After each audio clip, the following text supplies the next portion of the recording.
E aí, meus amigos, boa noite, sejam bem-vindos a mais uma live aqui no nosso perfil do Instagram. E hoje eu receberei um grande amigo de Ministério Público de Minas Gerais, pessoa pela qual tenho uma grande admiração, respeito. Estou me referindo ao professor Lélio Calhau, grande professor Lélio Braga Calhau, praticamente um mito do Ministério Público de Minas Gerais, do Ministério Público Brasileiro. Sejam todos aí muito bem-vindos ao nosso bate-papo. E hoje a gente vai tratar dos aspectos criminológicos dos crimes de colarinho branco. Quais são os temas mais importantes que envolvem essa discussão? E eu vou trazer aqui um dos maiores especialistas do Brasil nessa temática, o nosso querido e amigo professor Lélio Braga Calhau. Meus amigos, vou aguardar só um minutinho para vocês terminarem de entrar, outros amigos entrarem aí para a gente iniciar o nosso bate-papo. Deixa eu ligar aqui o não perturbe, para a gente não ter problema aí durante a transmissão. Seja bem-vindo aí, Alexandre. Tô vendo aqui Lucas, Laís. Pessoal, sejam todos muito bem-vindos, tá? Uma alegria tê-los aqui para mais uma live nossa. Hoje nós estamos aí no dia 21 de maio, completo aqui 20 dias praticamente de quarentena na Baixada Santista. E vamos aqui fazer o convite para o Lélio, para ele já entrar no nosso bate-papo. O professor Lélio ainda não está ao vivo, acho que ele ainda não entrou. Vamos aguardar só um momentinho. Boa tarde, Edu. Tudo bem, meu amigo? Seja bem-vindo aí, hein? Marcelão, grande professor Marcelo, que honra tê-lo aqui. Forte abraço. Precisamos agendar a nossa live aqui, hein, Marcelo? Estamos precisando agendar para você nos brilhar aqui com a sua maestria. Laís, seja bem-vinda. Quero essa biblioteca? Uai, é só ir comprando aos pouquinhos, viu? A gente leva tempo para montar, mas vai comprando aos pouquinhos, é investimento de médio e longo prazo, logo, logo você chega, você tem, viu, Laís? Obrigado, Marion, obrigado pelo carinho. Sim, Marcelo, tá confirmada já, só a questão de a gente combinar uma data, esse espaço aqui é seu. Grande Marininha, seja bem-vinda, minha amiga, sempre presente. Tá aí também a Nájila, um beijão para vocês. Mais uns instantes aí a gente já coloca o Lélio Calhau na jogada e a gente inicia esse nosso bate-papo aqui, tá bom? Oh, que legal, fico feliz, viu? Aqui lá, às vezes aqui eu não consigo ver o nome pela abreviatura, mas obrigado aí, fico feliz que você está gostando das nossas aulas lá no G7. Mendrone, seja bem-vindo, Carol. É isso aí, pessoal, mais um pouquinho a gente inicia aqui o nosso bate-papo com um grande amigo, Lélio Braga Calhau. Lélio Braga Calhau, para quem não conhece, é promotor de justiça no estado de Minas Gerais, especialista nessa temática e vai nos brindar aqui com os seus ensinamentos. Tá? Só mais um momentinho, guardar o Lélio. Bom, pessoal do Cal Criminal aqui é uma honra, hein? Sejam bem-vindos. Bruno tá aí também. Laís, Lana, grande Lélio Calhau, o nosso amigo. Vamos mandar o convite agora para o Lélio. E aí sim a gente...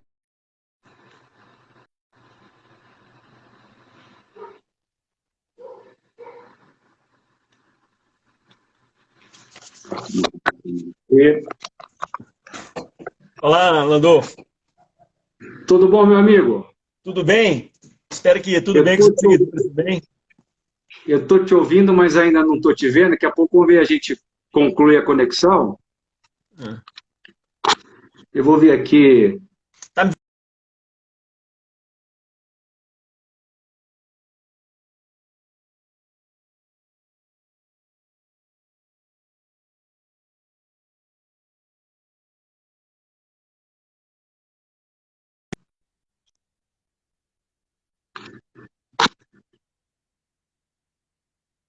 Só agora, pessoal, o tema, Fernanda, nós vamos fazer um bate-papo sobre crimes do colarinho branco, uma análise criminológica dos crimes do colarinho branco, tá bom? A gente vai abordar aí o comportamento desse criminoso, possíveis causas, comportamento do criminoso do colarinho branco. Opa, caiu aqui a conexão, vamos mandar um novo convite para o Lélio.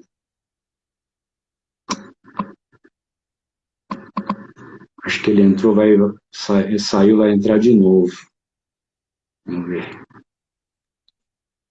Seja bem-vinda aí, Rafa, Juju, que prazer você tá aí.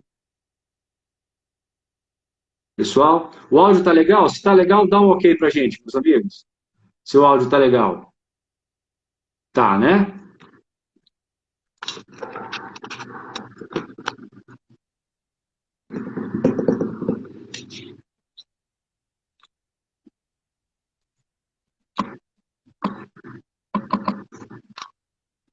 O Lélio, acho que o Lélio não está conseguindo conectar, deve estar com algum probleminha lá de sinal. Vamos aguardar mais um momentinho, a gente já coloca ele na linha.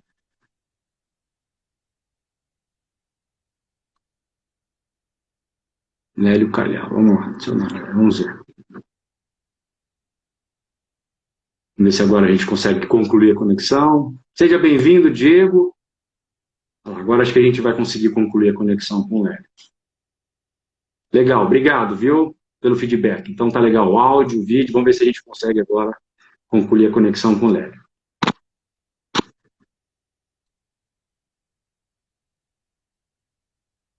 Flavinha, seja bem-vinda, Flávia, nossa analista jurídica do 14º promotor do patrimônio público. É sempre uma honra ter a sua companhia. Vamos ver se consegue. Está difícil concluir aqui hoje a conexão, pessoal. Vamos ver se agora a gente consegue. E aí, meu amigo, tudo bem? E aí, boa tarde.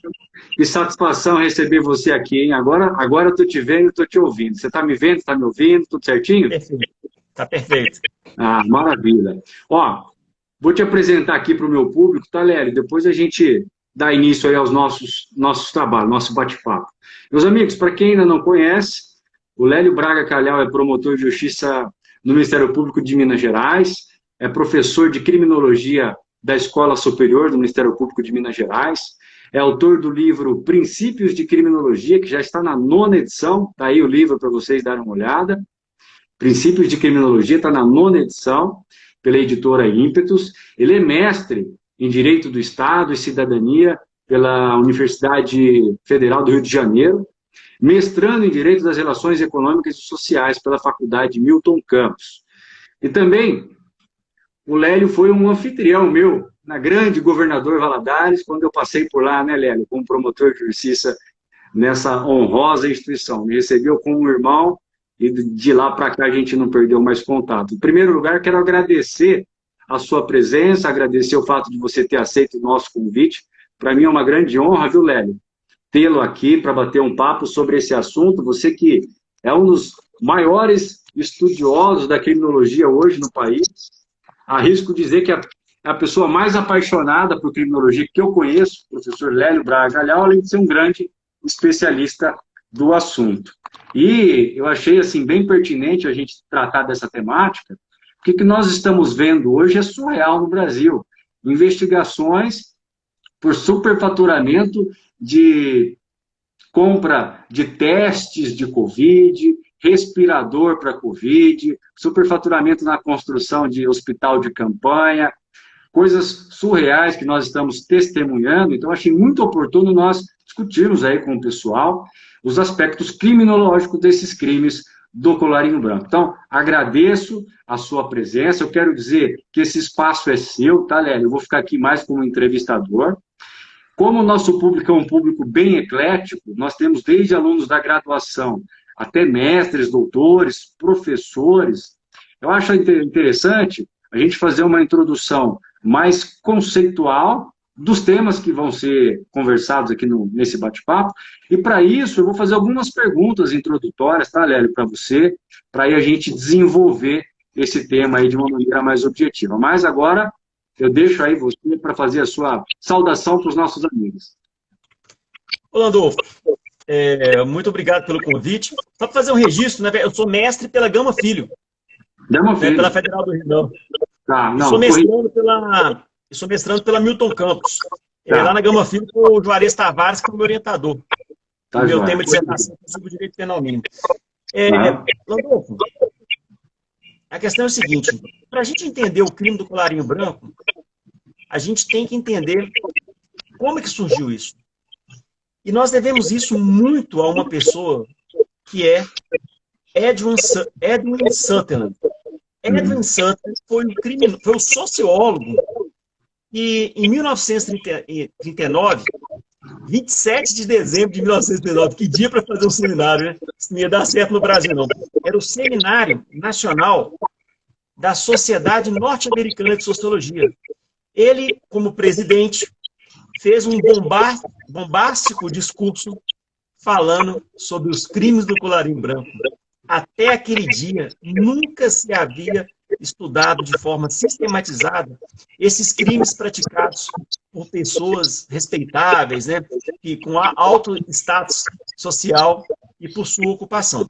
Então, foi o Sutherland que criou essa nomenclatura, crimes do colarinho branco, e ele fez o seguinte, ó, as pessoas poderosas, elas usam, geralmente, camisas com colarinho branco. As pessoas nas fábricas dos Estados Unidos, estamos falando da década de 30 do século passado, normalmente a camisa era azul. Então, os crimes praticados por essas pessoas poderosas, Sutherland cunhou a expressão crimes do colarinho branco. E os crimes de rua são os crimes do colarinho azul.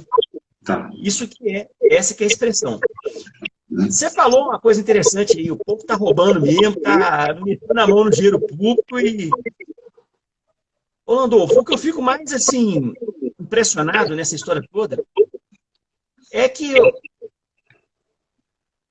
ou as pessoas não querem ver que está acontecendo isso, ou tem gente mal intencionada no meio, fingindo que não está vendo nada.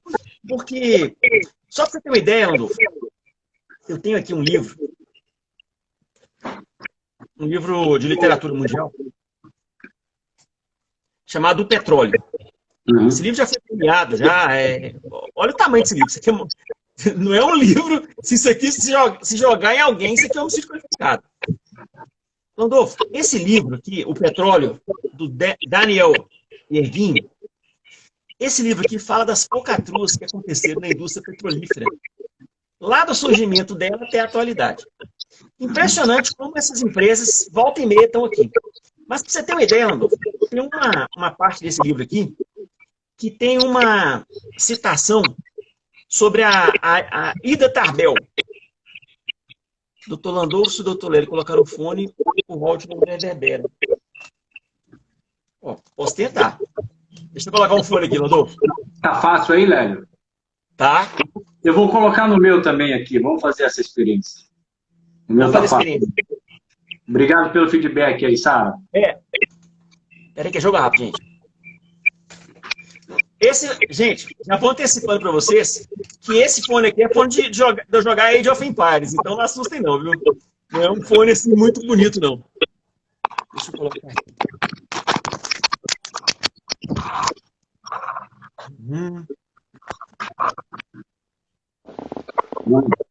É que eu vou ter que achar uma posiçãozinha aqui.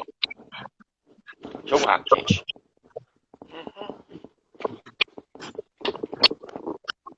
Landolfo melhorou seu som? Pergunta pessoal do seguinte.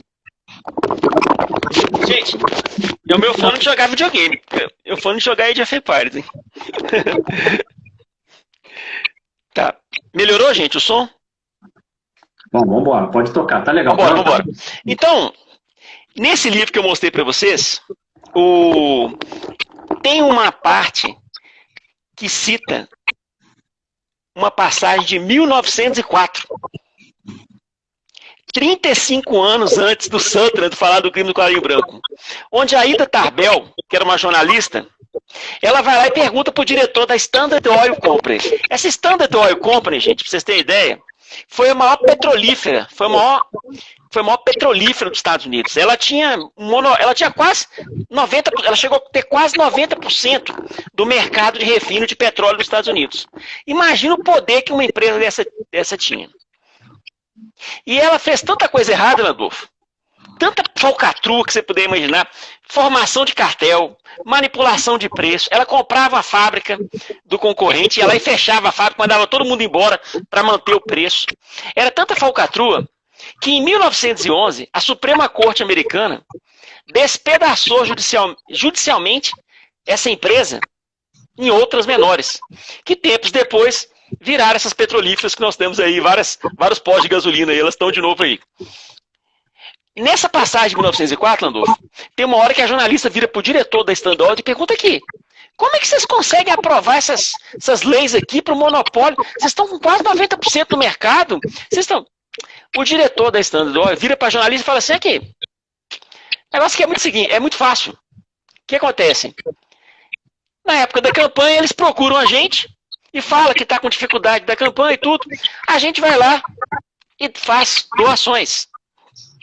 E aí, quando surge algum problema envolvendo alguma lei para tentar atrapalhar a gente procura esse congressista. E eles acabam nos ajudando. Ô, Landolfo, se você analisar esse livro todo e verificar formação de cartel, compra de empresas para fechar, tudo quanto é falcatrua que você puder imaginar. Falcatrua no sistema financeiro. Esse pessoal já faz isso. Eu estou pegando o caso da Standard Oil Company, que ela foi despedaçada judicialmente. Agora tem outras. Esse pessoal está operando há mais de 100 anos, Landolfo. Tem no mínimo 100 anos que esse pessoal está fazendo essas falcatruas e não acontece quase nada com eles. E aí eu te falo, não é possível que no Brasil as pessoas não podem comparar o que aconteceu há 100 anos, o que foi o Sutherland, para desenvolver essa teoria do crime do colarinho branco, Landolfo. Ele escreveu esse livro aqui, ó, já tem tradução dele para o português, ó. Crimes do colarinho branco. Aí, ó, já tem um que falou aqui, ó, Rockefeller e as famílias mais ricas do mundo. Inclusive, gente, tem um seriado, não sei se é do History, Landolfo, que chama Gigantes da Indústria. Vale a pena. Fala sobre Rockefeller, sobre o JP Morgan. Quem assiste fica assustado. Não é à toa que esse pessoal ficou conhecido, Landolfo. E aí eu te falo de onde que o Sutherland surgiu com essa teoria. Porque o Sutherland nasceu em 1883 e morreu em 1950. Quando o Sutherland nasceu, quando ele estava criança e adolescente, esse pessoal estava operando ainda. Esses grandes capitães da indústria, que também são chamados de barões ladrões. Robert Barons. Eles eram capitães da indústria, eram os donos dos grandes monopólios, e eles faziam, para você ter ideia, uma das primeiras ações judiciais norte-americanas, onde o Poder Judiciário dos Estados Unidos falou assim, olha, não pode fazer isso, que isso é falcatrua, envolvia uma ferrovia. Deram uma batida lá num escritório lá e encontraram um monte de papéis de empresas que elas estavam todas, para iludir o governo, eles montavam trusts. Eles montavam sociedades para enganar o governo e enganar as pessoas sobre o que eles estavam fazendo. Aí eles iam comprando concorrente, ameaçavam de morte, faziam tudo que você puder imaginar de falcatrua. O que acontece? Esse pessoal, Landolfo, opera do mesmo jeito 100 anos depois. E não acontece quase nada com eles. O Sutherland, em 1939, ele fez esse discurso. O que aconteceu? Durante os próximos 10 anos, o Sutherland investigou 70 grandes corporações dos Estados Unidos. São essas empresas que estão nesse livro aqui, Landolfo. Aqui tem uma investigação mostrando como que esse pessoal operava. Igual formação de cartel, dando cano, comprando, derrubando concorrentes, fazendo de tudo, quebrando concorrentes, tudo, manipulando preços, tudo está aqui. E em 1949, 10 anos depois, o Sutherland foi publicar esse livro, pela primeira vez. Imagina, Landolfo, a pressão que Sutherland passou em 1949 para fazer isso. Porque hoje, em 2020, olha para vocês verem as pessoas que estão trabalhando contra os interesses econômicos desse pessoal, as pressões que elas sofrem. Sofrem pressões violentas. Quando não há uso de violência, que esse pessoal é perigoso. Esse pessoal é capaz de matar testemunha, Landolfo. É gente perigosa. Aproveitando que você chegou nesse ponto, citou o Sutherland, que ele fez esse estudo de centenas de empresas, 70 corporações. 70 corporações. Esse estudo empírico que leva a um método Era comum na criminologia da época? Era comum, mas qual que é a diferença? Por que Sutherland é conhecido como o grande reitor da criminologia norte-americana? Ô Landolfo, para mim, Sutherland, na criminologia, tem a mesma importância que o Freud teve para o conhecimento humano. Por quê? Freud não trouxe lá com aquele... Eu esqueci o nome do livro sobre sonhos. Ele não... A questão do inconsciente, lá na virada do século. E aquilo ali foi... O inconsciente foi uma bomba na história. É considerada, né? A terceira ferida narcísica, né? A primeira foi Copérnico, se eu não estou enganado. A segunda foi Darwin. A terceira foi a psicanálise. Até Sutherland só se estudava o crime de pobre, Landolfo. A criminologia lá do Beccaria, a criminologia do Lombroso, a criminologia da Escola de Chicago só estudava a questão do pobre, os chamados crimes de rua, que Sutherland chamou de crimes do colarinho azul. Então, Sutherland veio, peraí, tá tudo errado. Inclusive, qual que era o problema, Landolfo? O problema da criminologia até aquele momento. A criminologia, lá na década de 30, ela só estudava documentos criminais oficiais. Ela pegava o que é o boletim de ocorrência, eles pegavam os processos criminais, eles só olhavam ali. E óbvio que esse pessoal do colarinho branco, eles não estão ali, ó. Eles vão operar sempre o quê? Tentando operar fora da visão do governo, do Estado, da promotoria, do Ministério Público, né? Então o que acontece? Sutherland falou o seguinte: vocês não estão vendo crimes de pessoas poderosas porque estão procurando um lugar errado. Vamos procurar um lugar certo. Vamos procurar lá nos tribunais administrativos.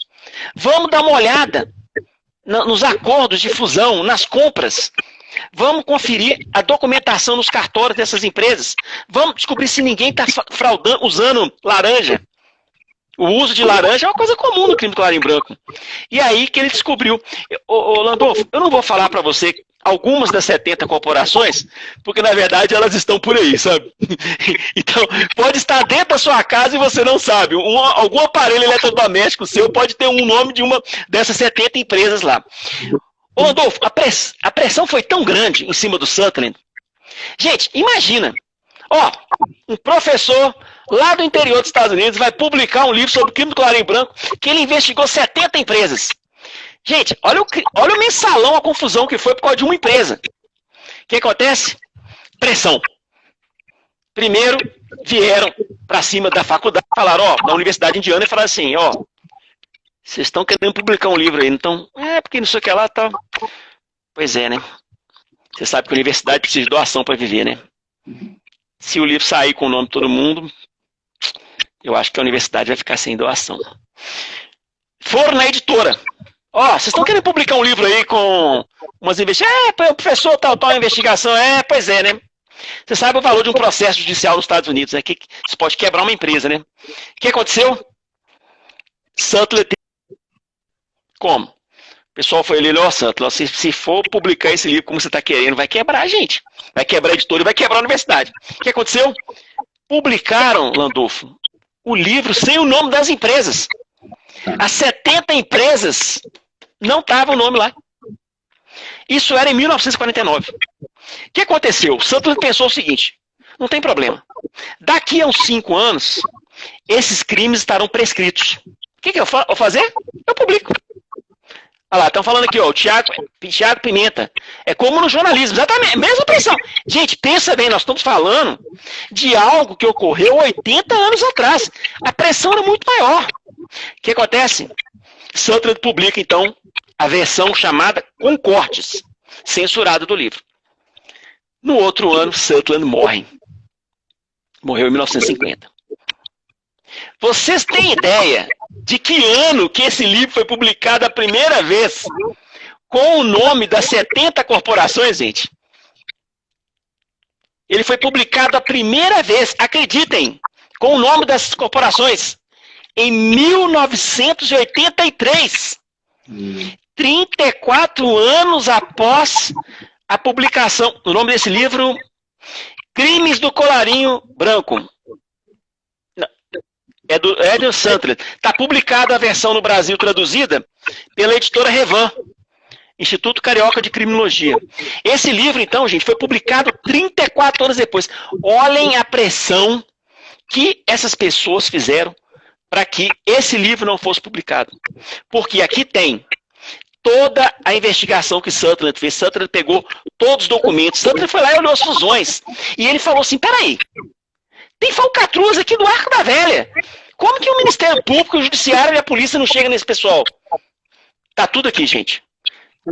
Aproveitando que você tocou nesse assunto, como é que o Judiciário, a Polícia, o Ministério Público não chega nesse pessoal? Eu sei que o Sutherland tratou desses pontos, eu gostaria de ouvir de você.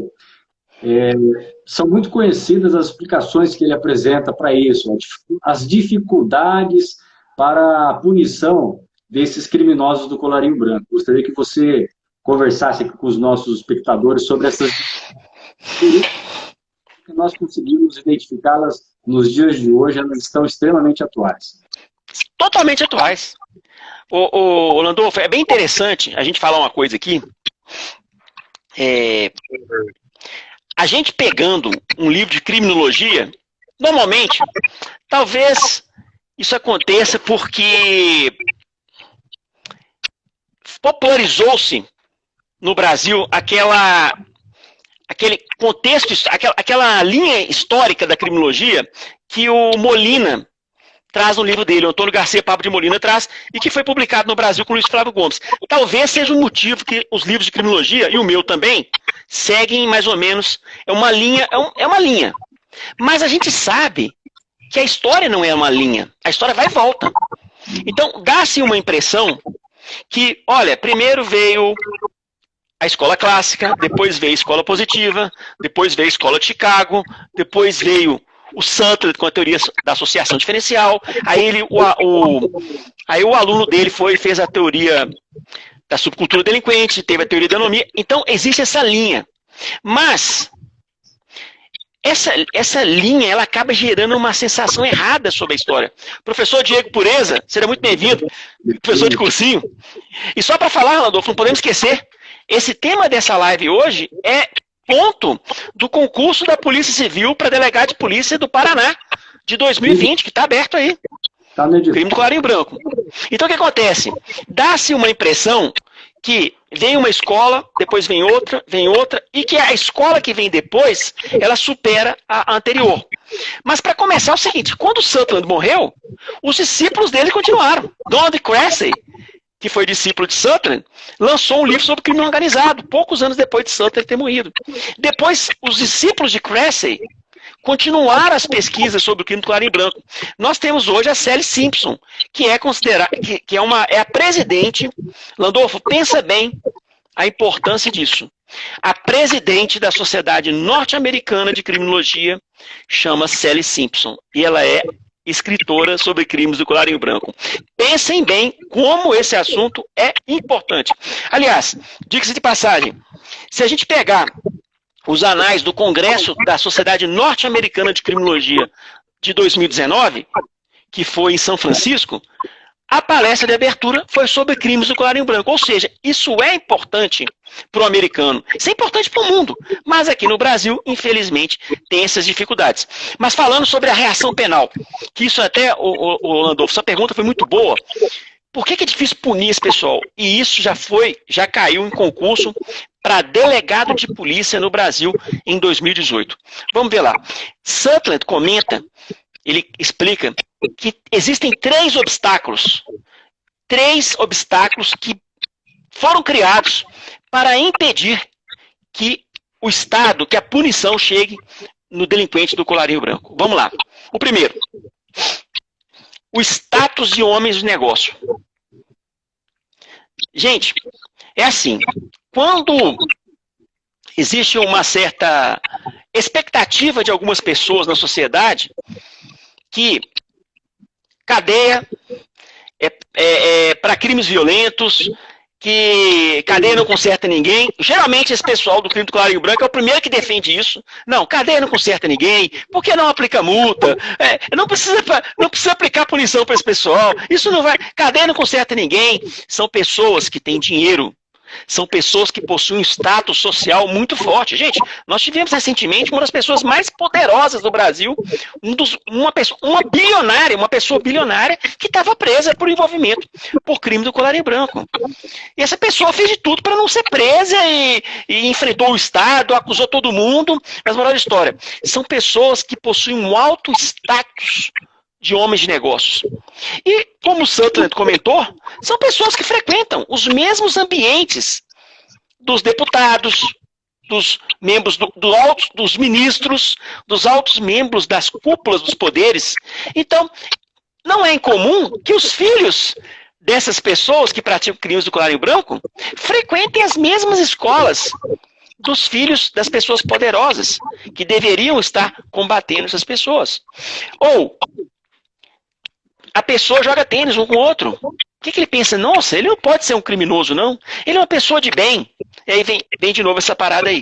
Então, eles gozam de muito poder social. Só fazer um adendo nessa observação, a questão do status social, os filhos dos criminosos estudam com os filhos dos juízes. Eu já tive uma investigação que estava com interceptação telefônica em curso. Essa investigação ficou suspensa por 30 dias. A interceptação telefônica, nós perdemos a interceptação telefônica por 30 dias, porque durante esse período, 5 juízes se declararam suspeitos durante a investigação, porque os filhos deles, eles eram todos da maçonaria, os filhos deles estudavam nas mesmas escolas do investigado, e por isso eles se declararam suspeitos. Eu fiquei 30 dias com um grampo suspenso, mas pode continuar. Aí, Landolfo, você trouxe um caso concreto que encaixa perfeitamente na teoria de Sutherland. Aí eu te pergunto, como que 80 anos depois isso continua a acontecer? Ou não querem ver, ou significa que eles estão atuando do mesmo jeito, que há 80 anos atrás. E a verdade é essa. Esse pessoal está operando do mesmo jeito que Sutherland denunciou há 80 anos atrás. Então, vamos lá. Falamos do Estado. Uma pessoa perguntou aqui, ó, poderia falar sobre livros para dominar o assunto? Depois a gente responde, então. Vamos lá, então. Vamos terminar os 3, então.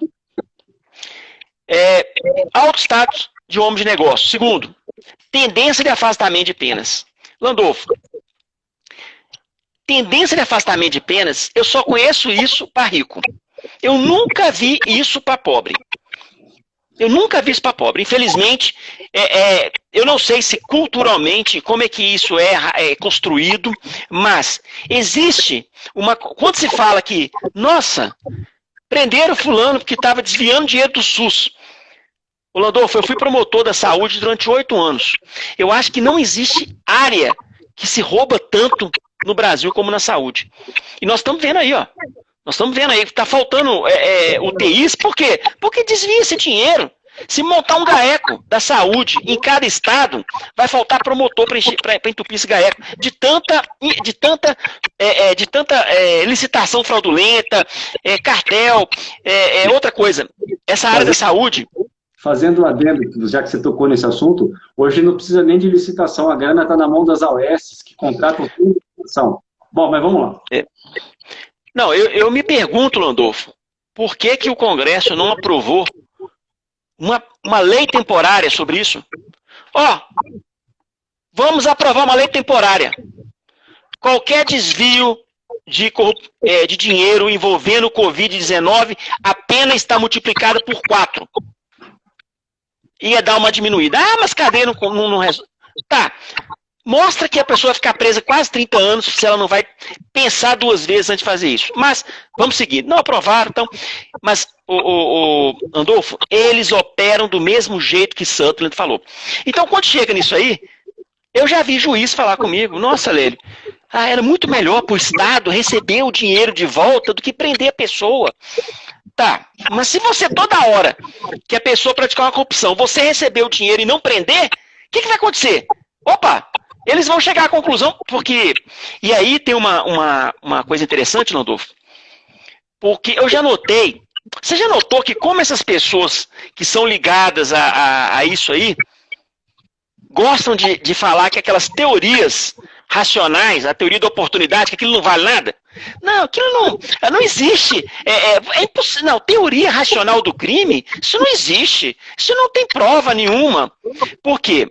Eles tentam deslegitimar isso para forçar o quê? A tendência do afastamento de penas. Mas botam a pena alta para isso aí, para ver se eles não assustam. Eles assustam. Então, o que acontece é o quê? É que busca-se criar isso aí. Olha, cadeia não conserta ninguém. Ou como esse juiz falou, ele não estava de má fé, ele expressou um sentimento, ele expressou um ponto de vista, que é o que Santana falou. Para que o Estado, não era melhor para o Estado receber o dinheiro de volta da corrupção do que prender a pessoa? E aí acaba que isso serve de combustível para que outras falcatruas ocorram. E por último... Aconteceu hoje na Lava Jato, né, Léo? A discussão não cabe prisão preventiva, isso não precisa de prisão preventiva para esses casos, eles não... O jeito desviou 1 bilhão, mas não representam risco para a segurança pública. O discurso está aí, né? Está no dia a dia. Olha, eu acho que às vezes a gente tem que saber diferenciar o profissional do professor. Às vezes eu vejo professor falando como profissional e às vezes profissional falando com o professor, né? A gente tem que pensar nisso aí. E o que acontece? Isso não é ciência. Isso não é ciência, isso é interesse corporativo, Landolfo, na minha visão. Então, continuando, só para acabar essa parte, e qual que é o terceiro ponto que Santana falou que dificultava muito as pessoas que praticam crime do colarinho branco serem presas? A desorganização social sobre as vítimas do crime do colarinho branco. O que acontece? Como o crime do colarinho branco não tem uma vítima direta, no geral não tem uma vítima direta. Não há aquela, por exemplo, acontece um homicídio. Nossa, atravessa o Brasil todo. As mídias, a rede social, meu Deus, o que é isso? Que violência que tá? Existe uma... O Durkheim falou sobre isso, né? O crime, ele provoca a união da sociedade, né? Em torno de valores morais, como a vida tem que ser respeitada. O Durkheim falava isso há 100 anos atrás. O que acontece? Como as vítimas elas estão... Às vezes, por exemplo, eu atuei em um caso uma vez que a pessoa foi lá e sacou os centavos da conta de todas as pessoas que estavam na agência. E aí um velhinho foi, deu falta lá de 20 centavos, foi no banco e aí conseguiram descobrir. Pensa bem, essa pessoa sacou centavos de milhares de pessoas. Olha o prejuízo que ela causou. Mas como eram centavos, coitado, não vão prender não tem requisitos para decretação da preventiva, é primária, bons antecedentes. Então o que acontece? Existe uma criação social que se aproveita que não há uma vítima direta. Então, gente, o Landolfo, Santana falou isso em 1939, 1949, né? Então o que acontece? Tem praticamente 80 anos. É exatamente o que acontece. Aí, ó. Então, o pessoal está participando aqui dando exemplos concretos. É exatamente. Gente, o que Santana falou em 1949, só lembrando, gente, é muito importante você anotar isso aí no seu caderno.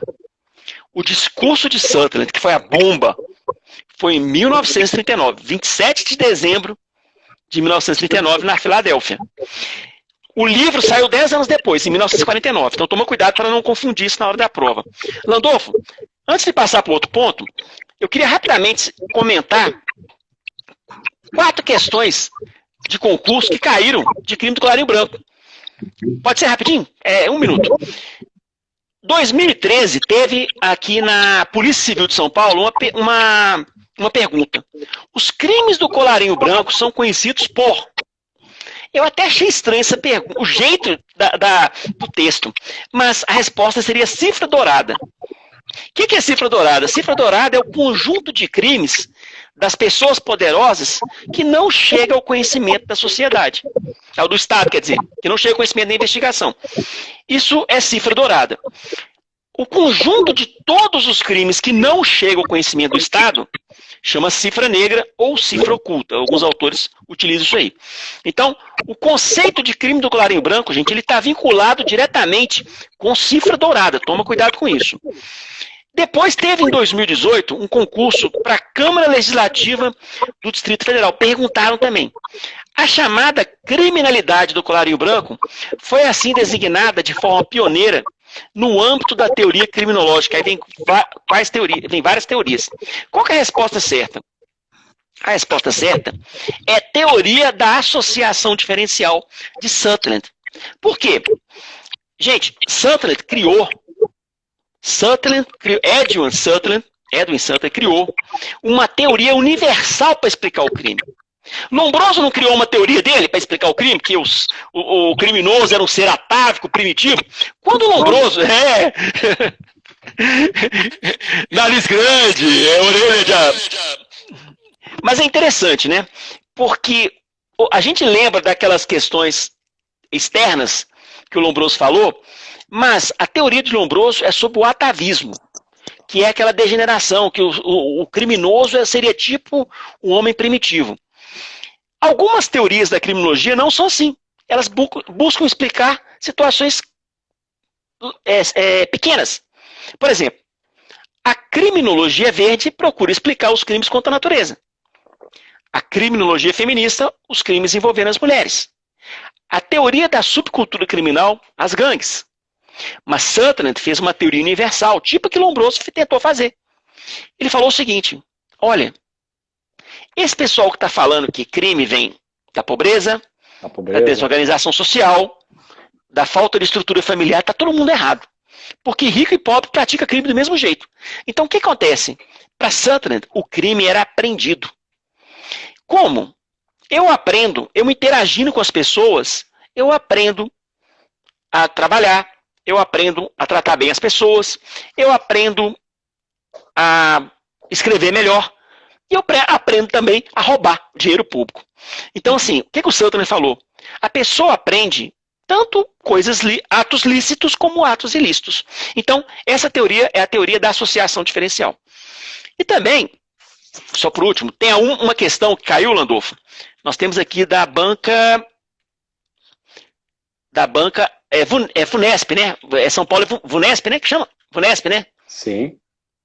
Vunesp teve em 2014, na prova da Polícia Civil, uma seguinte pergunta. Era para preencher.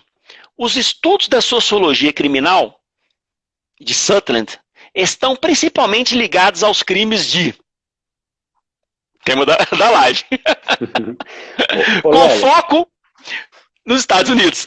Essas seriam as 4 questões que eu achei interessante trazer para vocês.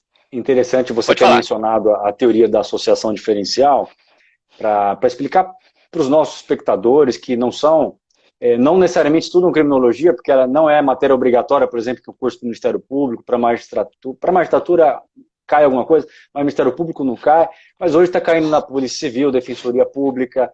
Essa teoria, ela é considerada aí um divisor de águas na história da criminologia, não é isso? Ela rompeu paradigmas, quebrando com essa análise discriminatória, né, do fenômeno criminológico. Levou-se em consideração não apenas a característica social, mas principalmente a característica ambiental. E a gente traz hoje isso aí para a nossa realidade, fica muito fácil de perceber, né, a incidência dessa teoria e a realidade dela. O cidadão às vezes entra no Congresso Nacional, é honesto, nunca se desviou, mas ele entra lá, ele vê todo mundo fazendo o esquema, ele aprende como fazer o esquema, com quem conversar, o que fazer para maquiar o esquema, o que fazer para lavar o dinheiro.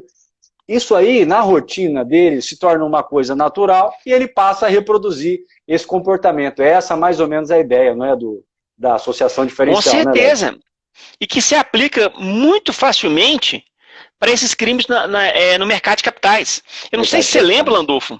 Teve uma falcatrua uns 8 anos atrás, que foi aquele caso do escândalo do alicate. Vocês lembram desse caso? Tinha uma empresa brasileira que estava no mercado de ações e os executivos começaram a fraudar, a fabricar fatos... como é que chama? Fatos relevantes, e aí a ação subiu tipo de 50 centavos, foi para R$20. E as pessoas começaram a correr, gente que nunca tinha aplicado em ações, começou a vender carro, casa e colocar dinheiro lá, depois descobriu que era uma falcatrua, a ação foi a 0. Pá, quebrou. Gente, essas pessoas, eles aprendem ali no dia a dia. Não tem como você, Landolfo, não tem como você aplicar um golpe desse se alguém é muito complexo para a pessoa fazer sozinha e sem aprender com alguém que sabe fazer. Então, assim, a teoria da associação diferencial é claramente aplicada nesse caso. Landolfo, tem um seguidor seu que pediu uma... Você viu aqui que pediu uma... Dá uma lidinha aí pra mim, pediu uma Eu não dica. vi, já subiu. Tá, já subiu. Mas pediram uma dica de como fazer para ficar por dentro desse assunto. Para quem sabe inglês, eu gostaria de sugerir esse livro aqui, ó. O manual, né, de Oxford, sobre o crime do colarinho branco. Esse livro aqui você pode comprar na Amazon, ele entrega no Brasil. Eu comprei no domingo, chegou na sexta-feira aqui na minha casa, sabe? Esse livro aqui é considerado um dos melhores livros para tratar dos crimes do colarinho branco em todo o mundo. Ô Lélio, só para deixar claro aí para os nossos espectadores, crime de colarinho branco, ele pode, vamos tentar definir quais infrações penais podem ser enquadradas nessa classificação. São os crimes praticados no mercado de capitais, os crimes as infrações contra a ordem econômica, os crimes com a ordem econômica, os crimes de corrupção, os crimes contra a administração pública em geral, tributários. Deixa eu explicar então uma coisa interessante para ficar claro. O conceito de crime do colarinho branco é um conceito sociológico. Ele não é um conceito jurídico penal. Não está no Código Penal. Não está no Código Penal. E o que acontece, Landolfo? No Brasil, como tudo é mal feito, essas leis são aprovadas na correria, aprovaram uma lei no Brasil, que é a Lei 7.492/86, que é a lei dos crimes contra o sistema financeiro nacional. E o que acontece? Essa lei, no Brasil, pegou o apelido de Lei do Crime do Colarinho Branco. Então, isso pode levar a uma falsa avaliação, uma falsa percepção, que só tem... Quando eu era aluno de direito lá, na década de 80, 90, eu achava que só era crime do colarinho branco os tipos penais que estavam naquela lei. Depois que eu fui ler o assunto, que eu vi, opa, peraí, não. O crime do colarinho branco é um conceito sociológico, que foi criado por Sutherland. Quando Sutherland criou o conceito, o que ele falou? Crime do colarinho branco é um crime praticado por uma pessoa respeitada e com alto status social em sua ocupação. No Brasil, você tem... Quais são os casos mais comuns de crime do colarinho branco? Cartel, formação de cartel, está lá na lei. Não está na lei antitrust. Uhum. Eu fui descobrir isso há menos de 2 anos. Eu sabia que cartel era crime. Eu falei, cartel é crime, é um ato ilícito antitrust, tanto que ele é punido civilmente e administrativamente na lei antitrust. Mas está numa outra lei. Tá? É o artigo 4º da lei 8.137/90. A corrupção. Sempre é impossível ter uma formação de cartel, Landolfo, se não tiver um agente do Estado no meio. Ou seja, já vai atrair o quê? A corrupção. Já vai atrair, como é que fala? Tráfico de influência. Então, acaba que esses crimes, eles podem acabar atraindo a questão do crime do colarinho branco. Mas o crime do colarinho branco que eu mais estudei até hoje é a formação de cartel, que no Brasil é uma pena michuruca. É o que o Sutherland sabia. No Brasil é uma pena michuruca. Chega a tal ponto, Landolfo, que a punição administrativa do CAD é muito mais violenta que a punição penal. Então, assim, é uma coisa assim meio surreal. Só no Brasil mesmo, meu João. A gente não aprende. Tratando dessa questão da pena, eu imagino que a criminologia cuida desse assunto com muita propriedade, análise do comportamento do criminoso do colarinho branco. Então, a criminologia aponta algumas características que são comuns ao comportamento da pessoa que vai praticar o crime de colarinho branco. Então, ela cita lá, por exemplo, competitividade, a pressão por resultados. A pessoa que é mais competitiva tem mais propensão a praticar esse tipo de delito. O senso de merecimento, as pessoas que têm um senso de merecimento muito inflado, acham que merece mais do que o outro, às vezes simplesmente por sua condição social, status social, tem mais propensão a praticar o crime do colarinho branco. As pessoas narcisistas, uma outra característica do comportamento do criminoso do colarinho branco, são pessoas mais narcisistas, elas têm esse narcisismo, e o crime do colarinho branco, a obtenção de maior riqueza, essa ambição por mais riqueza e poder, alimenta esse seu narcisismo, então elas têm mais propensão. E entra na quarta característica, que está diretamente relacionada a isso que você falou, a questão punitiva, que é a propensão ao risco. As pessoas que praticam esse tipo de delito são pessoas que estão mais propensas a correr riscos, elas têm esse perfil. Tanto é que as pessoas casadas tendem a praticar menos crime do calorinho branco do que as pessoas solteiras, segundo esses levantamentos. Então, essa questão da propensão ao risco é muito importante você mencionar, a questão punitiva, porque é claro que isso é levado em consideração pelo agente. Ora, se eu praticar uma infração penal, a pena é ridícula, os riscos vão sempre compensar, né, a ação criminosa. Entra nessa noção de propensão ao risco. Então, quando a gente fala em fortalecer o sistema punitivo, a gente não está falando que você ter uma sanção mais severa, você vai resolver todos os problemas, vai eliminar todas as causas de um comportamento criminoso dessa natureza. Mas, com certeza, você elimina, por exemplo, alguns aspectos, e um deles é a propensão ao risco. Quanto maior o risco apresentado, menor vai diminuindo a probabilidade dessa pessoa praticar essa conduta. Mas isso não é muito levado em consideração pelos nossos congressistas, né, meu caro? Ô Landolfo, o Gregory Moura, que é autor da Editora de Plástico, está aqui. Dr. Gregory Moura, procurador federal, exatamente. Esse negócio de tipologia é o seguinte, tem muito... Eu não sei se é porque a gente vive nesse mundo do concurso, mas concurso é assim. Me dá a tipologia da vítima. Me dá a tipologia do... Então, assim, tem muito isso. Mas, por exemplo, eu não gosto muito de tipologia, porque eu acho que acaba que... Mas é para estudar para concurso, ajuda. Mas, no dia a dia, eu não gosto de trabalhar muito com tipologia. Eu prefiro, seguir isso que o Gregory falou. É impressionante como que esse pessoal que pratica esse tipo de crime, eles gostam de usar as técnicas de neutralização do Matza. Como? Peraí, tá todo mundo roubando. Por que não vai prender o outro lá? Por que vai mexer com a minha família? Eu sou uma pessoa de bem. Eu mereço isso, igual foi colocado, a competição. E fora que é o seguinte, né? E tem uma galera aí, eu sou formado em psicologia também, tem uma galera aí que tem o pezinho na sociopatia também, né? Porque a pessoa que, pensa bem, a pessoa que frauda dinheiro da saúde, ela com certeza tem um lugarzinho, para quem acredita, para quem tem para quem é um pouquinho cristão, tem um lugarzinho garantido lá embaixo, né? Porque, pelo amor de Deus, a pessoa que está desviando dinheiro da saúde, ela está matando diretamente muita gente. Pensa bem, Landolfo, pensa bem a quantidade de hospital que tem aí parado, que não está concluído porque não teve o dinheiro, porque algum ladrão no meio do caminho desviou. E outra coisa, a coisa é tão grave, Landolfo, nessa questão da saúde, do crime do colarinho branco envolvendo a saúde, que existem corporações internacionais operando no Brasil, praticando o crime do colarinho branco. Corporações que estão impondo, por exemplo, que seja colocada prótese nas pessoas, incentivando o médico a operar, como eu falei, colocar. E teve vários casos, só a gente olhar no Google aí, são corporações internacionais. Isso aí deve estar acontecendo em dezenas de países ao mesmo tempo. Uhum. Opa, nós perdemos um pouquinho? Não, voltou. Não, pode falar. Estava querendo falar só esse caso da... Mas olha, Landolfo, você que atua na área de licitação, corrupção, com patrimônio público, acaba que você vê também, né? A gente acaba vendo, porque, como eu falei com você antes aqui, é impossível um delinquente do colarinho branco atuar de forma eficiente. Por exemplo, como é que ele vai fazer o cartel ganhar se não tiver a participação de algum jeito de um agente estatal? É difícil, porque o quê? Passando informação privilegiada, vendendo proteção, vendendo segurança, um monte de coisa, manipulando a licitação. Então, a corrupção acaba sendo uma irmã siamesa do delito do colarinho branco, né? Na minha visão.